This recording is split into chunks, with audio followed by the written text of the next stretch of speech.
Hey Commodores, John Holnack here. Here we are about a week into the first semester of summer school with learning at a distance, remote learning we're calling it, where give or take a few days, 8 or 9 weeks into our COVID-19 response, and we've started to bring a few people back to campus.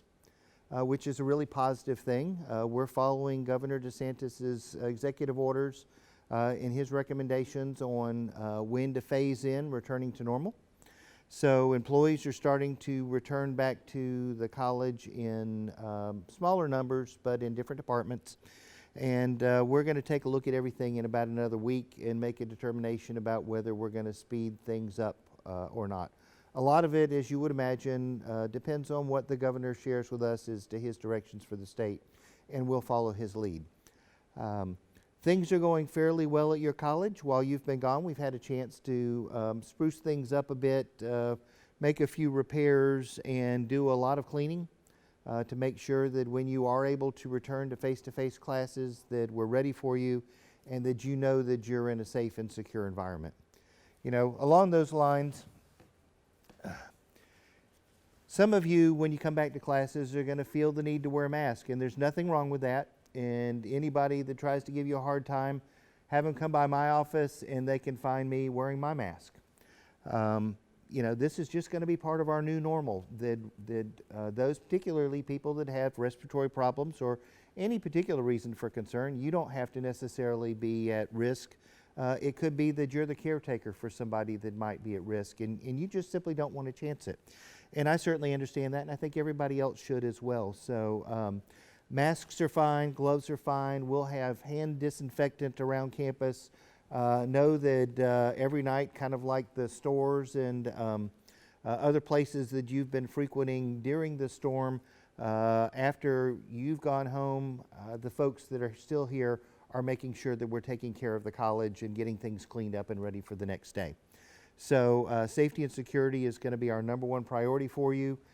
If you see any areas or concerns when you are able to come back on campus that worry you, simply get in touch with my office and let me know what they are, because sometimes I can't fix things if I don't know that they exist.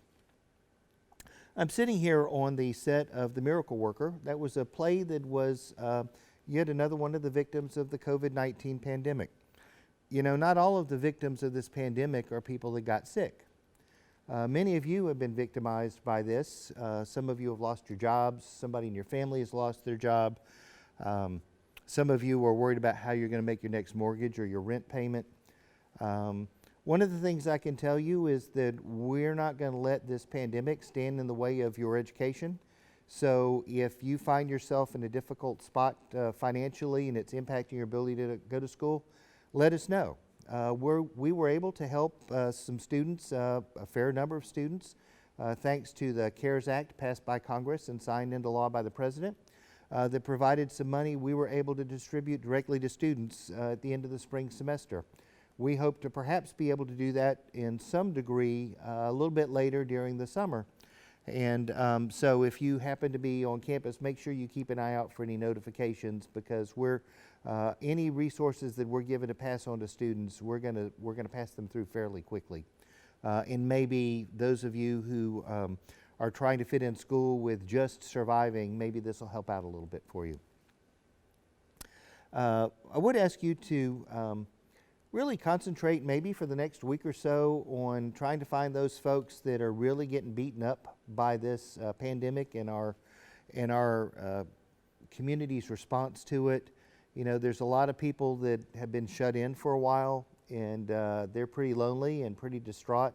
And even if it's as simple as finding out that you've got a neighbor that's been locked in for several weeks, just go bang on their window and wave to them. Tell them a joke through the glass. Let them know that you're concerned about them and that you're happy to know that they're doing okay. And then see if there's anything that you can do for them, that you can do practicing safe social distancing and the like. But the only way we're going to get through this storm the only way we're going to get through this pandemic is exactly the same way we got through the hurricane. We're going to do it together. We're going to help each other out. We're going to look out for each other. So I'll see you next week.